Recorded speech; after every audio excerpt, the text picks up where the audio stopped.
¿Qué es lo que ha provocado que la red de escuelas públicas dependiente de la ciudad de Nueva York prohíba la utilización de una aplicación online denominada ChatGPT? ¿Y qué es lo que ha hecho que el director general de Alphabet, la propietaria de Google, decida encender todas las alertas rojas como previsión de lo que pueda provocar en la empresa ChatGPT? Pues de eso vamos a hablar en este vídeo y de qué es exactamente esa inteligencia artificial, cuánto hay de eso, que tanto está revolucionando el mundo en estos momentos. ¿Qué tal, mis queridos amigos? Bienvenidos a un nuevo viaje en el cascarón de nuez. Os tengo que confesar que este es uno de los vídeos, hacía mucho tiempo que no disfrutaba tanto preparándolo como este de ChatGPT. Sí, no soy el primero que va a hablar del tema, no sé si llego tarde o no, pero lo cierto es que el camino hasta llegar a ponerme aquí delante de ti ha sido delicioso, porque he aprendido un montón de cosas y, entre otras cosas, también he echado buenos ratos conversando con ChatGPT, buscándole las cosquillas, como intentamos hacer todos, ¿no? Esto es un poco como el rollo de la espada de Excalibur: haces una cola y te pones delante. En este caso no hace falta hacer cola, hacer tus propias pruebas en función de tus intereses, tus conocimientos y tu forma de pensar, para ver justamente cuánto de inteligente es realmente. Y lo cierto es que si nos vamos a las propias palabras de su fundador, Sam Altman, dice que ChatGPT es un sistema infinitamente o increíblemente limitado. Eso directamente lo dijo no hace mucho en un tuit, al mismo tiempo que esto se lanzaba al ciberespacio, se lanzaba a todo el mundo, que es una de las características interesantes de ChatGPT, que se ha lanzado al mundo y todo el mundo puede utilizarlo, cuando hasta la fecha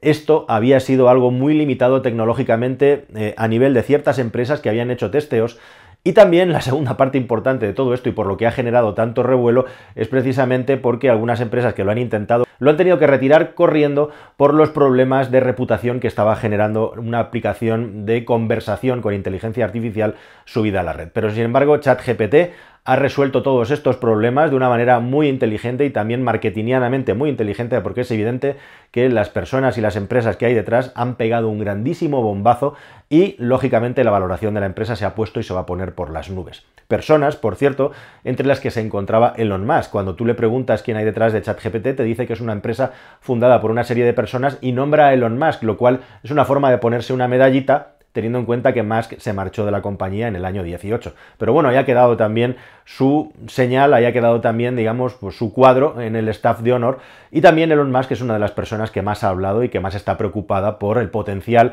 de aplicaciones como ChatGPT, y de hecho ha dicho públicamente el peligro que corremos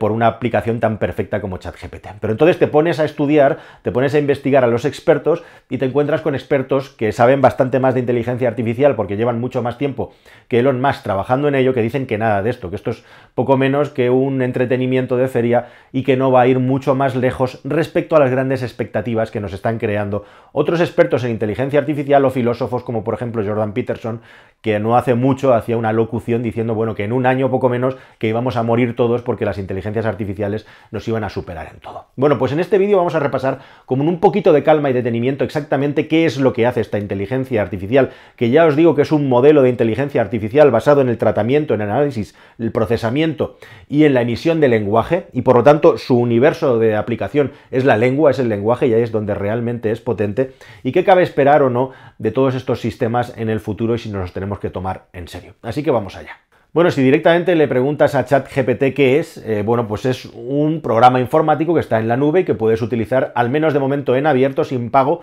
Quién sabe si en un tiempo se volverá de pago, y que básicamente es un sistema de aprendizaje profundo, o sea, lo que es el deep learning famoso, que hace procesamiento del lenguaje, utiliza nuestro lenguaje escrito y también hablado, aunque solamente devuelve y analiza textos escritos, y que además también está basado en sistemas de juegos automáticos. ChatGPT es básicamente una máquina que se ha estado nutriendo de una base de datos absolutamente gigantesca de textos que ha ido tomando de aquí y de allá. Por ejemplo, de libros, de artículos, de páginas web, de noticias, de portales de noticias y de conversaciones que hay en la red. Una gigantesca base de datos de información y conversaciones que, gracias, bueno, pues al trabajo de todos los técnicos de esta empresa, OpenIA, han terminado desembocando en un sistema de inteligencia artificial que básicamente es un chatbot. Es decir, es un sistema donde tienes una cajita de texto, tú escribes un comentario, pregunta, sugerencia o lo que sea, y el sistema te devuelve en muy poco tiempo una respuesta. ¿Qué aplicaciones puede tener un sistema como ChatGPT? Bueno, pues ellos mismos dicen que lo que hace es generar textos que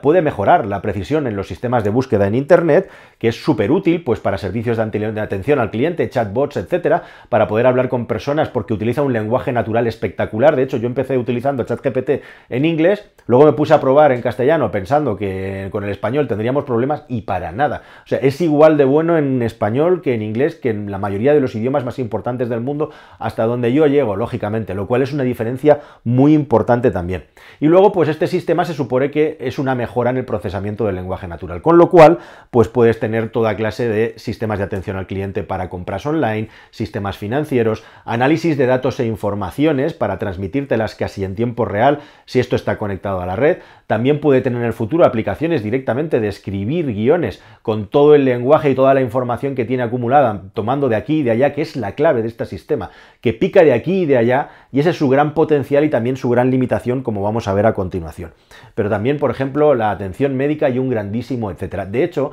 la inteligencia artificial ya está con nosotros para hacer tareas muy específicas para las que vamos entrenando las inteligencias artificiales. Para que una inteligencia artificial, lo de inteligencia siempre entre comillas, sea capaz de ser útil para la humanidad, previamente ha tenido que tener una alimentación, una base de datos, una fuente de algo que le provea de datos, modelos, informaciones con las que sea capaz de generar unos cálculos para darnos una respuesta que nosotros busquemos, ¿no? Vamos a poner, por ejemplo, que entrenamos a una inteligencia artificial para detectar tumores en los pulmones de las personas. Bueno, pues alimentamos el sistema con cientos, miles y puede ser millones de radiografías, cualquier tipo de prueba magnética, cualquier tipo de diagnóstico por imagen que exista disponible en el mundo, y le explicamos que aquí hay un tumor, que esto es un tumor, que ahí hay un tumor, etcétera, y poco a poco este sistema va conociendo qué es y disgregando qué es lo que es un tumor de lo que no es un tumor para ir aprendiendo y poder ir detectándolos de una manera automática. Pues este ejemplo tan sencillo es el mismo en el que se basa, por ejemplo, la inteligencia artificial que gobierna el reconocimiento de las señales de tráfico de los automóviles, o por ejemplo un sistema de reconocimiento de cara que tienen todos nuestros teléfonos portátiles ya, en el que mediante unos patrones sabe perfectamente que somos nosotros y no cualquier otra cara, ¿no? Son ejemplos de inteligencias artificiales, y lo que hace ChatGPT justamente es tomar el lenguaje y la información escrita para poder transmitir, para poder devolver, como digo, cualquier tipo de información o mantener una conversación con una persona con un nivel de naturalidad y con un nivel, digamos, de adaptación, de flexibilidad a lo que nosotros le estamos proponiendo, sugiriendo o poniendo a prueba, que yo nunca antes había visto en mi vida en un sistema de este tipo. Y esto hace que real y directamente los humanos, como dice el experto Guy Marcus, del que vamos a hablar mucho en este vídeo, podamos incluso llegar a enamorarnos de un sistema como ChatGPT, aunque supuestamente esté entrenado para que eso no ocurra. Como también esté entrenado, y esta es una de las claves del éxito de ChatGPT, para no devolver mensajes o opiniones que puedan ser ofensivas, que vulneren la Carta de los Derechos Humanos de la ONU, o que sean directamente, pues eso, cosas peligrosas como cómo fabricar una bomba, o racismo, tendencias ideológicas que son nocivas. En definitiva, es un sistema políticamente blanco, está autocensurado, porque entre otras cosas tenéis que saber que sistemas como Meta o Microsoft, empresas muy potentes, ya tenían desarrollado este sistema y ya lo habían sacado al mercado antes, pero lo tuvieron que retirar rápidamente por el nivel de errores tan grande, pero también por el nivel de comentarios polémicos que directamente sacaba la inteligencia artificial al interlocutor con el que estaba interactuando. Y de hecho, no hace mucho, en Meta, el sistema Galáctica, que es exactamente lo mismo que ChatGPT, pero en Meta, tuvo que ser retirado, y eso fue un grandísimo fiasco en una empresa precisamente donde las noticias buenas no abundan, ¿verdad? Así que se había intentado muchas veces antes, pero no habían conseguido superar esta barrera, digamos, del público, y ahora en ChatGPT ya hay millones de personas interactuando con este sistema. Bueno, ¿y qué es lo que tiene de peligroso o de especial? ¿Por qué ha generado esa reacción tan rápida dentro de Alphabet? Bueno, pues porque directamente impacta en uno de los grandes negocios del mayor buscador que hay en el mundo, que es precisamente que tú busques cosas y él te las responda. Cuando tú buscas algo en Google, lo que te sale es una lista de resultados en la que tú ves una serie de páginas web o vídeos o lo que sea, y tú puedes ir mirando y eligiendo qué es lo que quieres ver, ¿no? Y lo que vas a pinchar, lo que vas a ver, es algo que tú no has elegido directamente, sino que te han sugerido y eres tú el que eliges y eres tú el que vas a leer. En definitiva, es un sujeto pasivo, el buscador. Él te devuelve resultados resultados, te devuelve respuestas, pero eres tú el que tiene que entrar a mirar qué es lo que hay, nadie te está diciendo nada. Cuando tú le dices a una Alexa o a un sistema de reconocimiento de voz de Google que te hable del Imperio Romano, te va a poner un podcast o te va a leer una página web de algún sitio, pero no te va a crear un discurso a partir de la mezcla de muchas informaciones que hay en Internet. Y justamente esa es, entre comillas,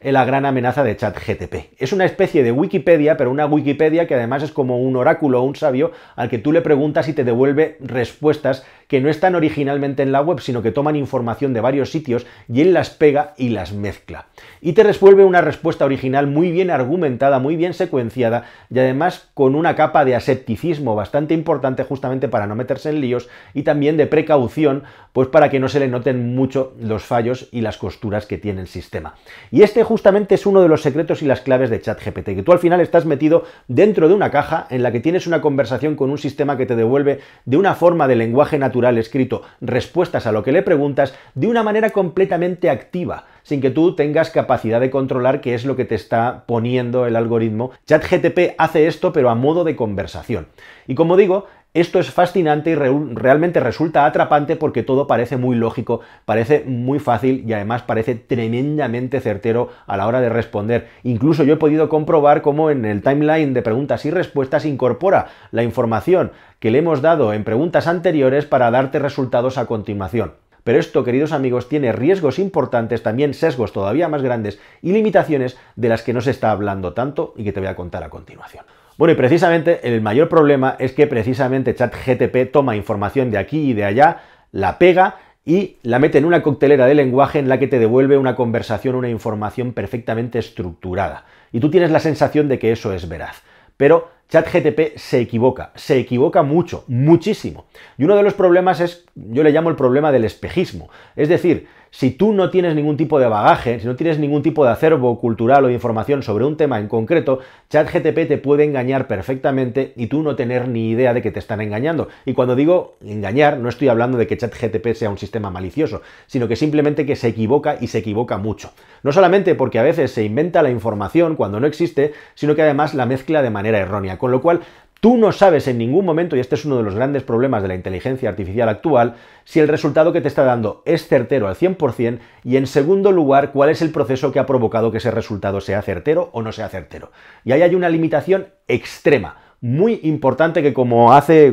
dice Guy Marcus, hace que este sistema sea como un mono con una máquina de escribir. Es un poco una comparación de la que yo os he hablado en otras ocasiones a través de mi amigo el Dr. X sobre el funcionamiento de la inteligencia artificial. Que no hay un control absoluto, pero sobre todo el ámbito de actuación de ChatGPT es el mundo del lenguaje. Pero eso no significa que sepa entender el mundo, ni que esa inteligencia artificial tenga la capacidad para interpretar el mundo que existe. Tan solo se nutre de una base de datos para mezclar de una manera eficiente información. Hay unos resultados que los expertos le llaman hallucinations, es decir, una mezcla entre hal y alucinación, en la que directamente se inventan los resultados. Guy Marcus pone el ejemplo, por ejemplo, de que no hace mucho ChatGPT contestó que Noam Chomsky, el famoso lingüista, estaba muerto, tiene 94 años, pero sigue dando conferencias y no está muerto, ¿no? Y yo haciendo pruebas antes de ponerme aquí delante de vosotros, estaba con el niño que le encanta Star Wars y se me ha ocurrido preguntarle a ChatGPT que me diera la lista de las 10 películas más taquilleras de la historia de la saga de Star Wars. Yo no soy un experto en la saga de Star Wars, pero en esa lista de los 10 resultados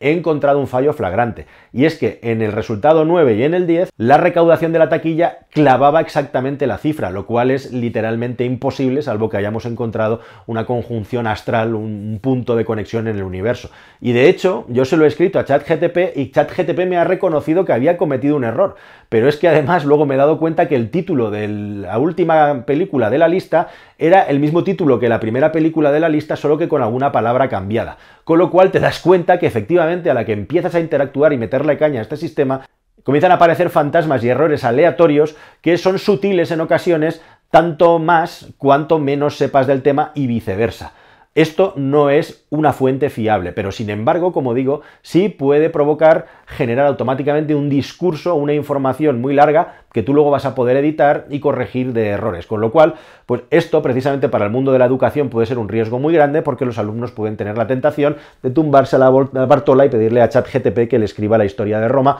que lo puede hacer perfectamente, pero ¿quién controla cuál es la calidad de ese texto? Puede ser brillante o puede ser un absoluto disparate. Y ahí está uno de los grandísimos problemas, como os digo, y limitaciones. Hay muchos errores, no controla qué es lo que ocurre en el mundo ni en la realidad, es un sistema completamente pasivo, a veces se inventa cosas y rellena la información, es inconsistente, o sea, puedes hacer muchas veces la misma pregunta y obtener resultados distintos, y todo esto metido en una burbuja en lo que todo parece funcionar de maravilla y fluir, con lo cual puede ocurrir pues ese mal del algoritmo que os he hablado en otros vídeos en este canal, y es directamente que dejes de pensar, solamente te muevas por lo que te recomienda una máquina, que también puede ser lo que te recomienda un Google Maps, por ejemplo, o lo que te recomienda un algoritmo con la música, pero que aquí directamente te están contando de una manera verbal, cosa que es súper potente, la mismísima realidad, la mismísima historia. Y luego hay otra limitación muy importante de ChatGPT que he descubierto charlando con la aplicación, y es directamente que esta aplicación, al contrario de lo que se está diciendo por ahí, no se enriquece ni se hace más inteligente a medida que interactúas y van sucediéndole las noticias. Esto puede mejorar, según el propio Guy Marcus, desde el punto de vista de seguir perfilando y afinando su lenguaje, pero ChatGPT parte de una base de datos y un aprendizaje con una base de datos concreta. Y el mismísimo ChatGPT te dice que él no puede saber cosas que vayan más allá del momento en el que se cerró esta aplicación, esta versión de su base de datos, que data, por cierto, del año 2021, aunque se lanzó en 2022. Por poner un ejemplo muy sencillo, si pasado mañana aparece un músico, un político, un deportista, una noticia, lo que sea, que es posterior a la información que tiene metida en el sistema ChatGPT, no te va a poder dar un resultado, y de hecho puedes hacer la prueba. Aunque sí te puede crear ficciones, sí te puede crear abstracciones que no son un cerebro digital que está pensando, sino un cerebro que está tomando cosas de aquí y de allá, como un pulpo a la velocidad de la luz, mezclándolas todas y devolviéndolas en un lenguaje que transmite la sensación de ser natural y algo original y fresco. Pero simplemente lo que está haciendo es tomar tanta información que nuestro cerebro no es capaz de asimilar. Pero hasta donde fue terminada la versión de la aplicación, lo cual a mí me ha sorprendido mucho porque no hay detrás de ChatGPT ningún sistema de aprendizaje en continuo ni ningún sistema de enriquecimiento continuo. Y con esto llegamos al gran problema de la inteligencia artificial. Los científicos sueñan con la AGI, que en castellano sería algo así como la IAG, es decir, la inteligencia artificial general. Una inteligencia artificial que sea capaz de controlar todos los parámetros y todos los matices del mundo, de la realidad, tanto visuales como las ironías, como igualmente los símbolos, muchísimas cosas que van más allá del lenguaje y que forman parte de la estructura de una realidad mucho más compleja de lo que un sistema de tratamiento de texto inteligente puede hacer. Y según los técnicos, esto es posible con la técnica del Deep Learning. Es decir, básicamente que metiendo en el embudo cada vez más información y más información y más información, el sistema va a ser capaz de generar por sí mismo una serie de meta habilidades que le van a permitir empezar a tomar conciencia de lo que es la realidad y los matices que contiene, que son muchos y muy profundos. Y aquí es donde hay dos corrientes de pensamiento entre los expertos que son completamente divergentes. Está Guy Marcus, que podríamos denominar como el gran escéptico, el que dice que estamos lejísimos todavía de tener una inteligencia artificial que sea capaz de anular y someter al ser humano, y existe la otra tendencia, que sería la de Elon Musk o la del mismísimo Yann LeCun, que es el responsable, por cierto, de la inteligencia artificial de Meta, de Galáctica, que fracasó completamente y tuvo que ser retirada, un señor LeCun, el francés, que ha sido premiado con el premio Turing, que es el premio más importante de la inteligencia artificial, o el mismísimo premio Princesa de Asturias, que piensa que efectivamente con el Deep Learning, simple y llanamente a base de meter información en el sistema, vamos a acabar consiguiendo en muy poco tiempo inteligencias artificiales cada vez más potentes y que sean capaces de hacer cada vez cosas más potentes. Bueno, si me permitís que os dé mi opinión o mi visión del asunto, yo me alineo más dentro de estos dos bandos, que siempre en el centro o en los matices hay cosas en las que coinciden, está la verdad, con la opinión de Guy Marcus y no con la de Jordan Peterson, Elon Musk o el mismísimo Yann LeCun. Y tengo bastante bagaje, digamos, porque entre otras cosas intenté crear una startup al respecto con inteligencia artificial, sistema de visión, para la asistencia a la conducción con vistas a la conducción autónoma de los automóviles. Llevamos desde el año 16 siendo seducidos, siendo vendidos por un sistema de conducción autónoma, específicamente de una marca que vosotros muy bien sabéis cuál es, que es Tesla, que de una manera irremediable y constantemente incumple sus promesas, y no pasa nada porque la otra empresa ya estaría más que cerrada, pero se han gastado ya más de 100.000 millones de dólares y seguimos sin un sistema que sea inteligente realmente, y seguimos sin un sistema realmente que pueda cumplir con las expectativas de seguridad que necesita, que requiere un sistema de conducción autónoma. Y aquí está otro de los grandes asuntos. A nivel de marca y de reputación, Microsoft, Facebook lo han intentado antes y Google también tiene su propio ChatGPT que tampoco ha sacado al mercado. ¿Y por qué no lo ha sacado ninguna de estas empresas? Pues por una cuestión pura y dura de reputación. Imaginad que empieza a promover el pensamiento nazi o que empieza a promover cosas que pueden herir a las personas, se hace un reto viral, mueren 3 personas en Singapur y 16 en Florida y ya tenemos una crisis de reputación, 1000 cosas pueden pasar, o que ayude a un país que inicia la invasión de otro estado, en definitiva pueden pasar 1000 cosas que pueden perjudicar a estas empresas de la misma manera que un automóvil autónomo completamente, donde el responsable es el fabricante del automóvil y no el conductor, puede sufrir una crisis definitiva de reputación que hunda a la empresa hasta hacerla desaparecer si sus coches comienzan a matar personas y se demuestra que son los culpables de los accidentes. Así que para eso, queridos amigos, es donde está la gran pregunta y según los expertos estamos muy lejos. De hecho, en una entrevista deliciosa precisamente de Gay Marcus en el diario El Confidencial ponía el ejemplo de lo que es la estructura misma molecular del ser humano, que se conoce desde un punto de vista teórico desde el año 1800, pero no fue hasta 1940 cuando descubrimos que ahí no había moléculas, sino una cosa que se llama ADN, súper extraña y con forma de hélice, que es la que decide quiénes somos, en definitiva, qué enfermedades vamos a tener y cómo somos, ¿no? Bueno, pues él pone ese ejemplo desde el punto de vista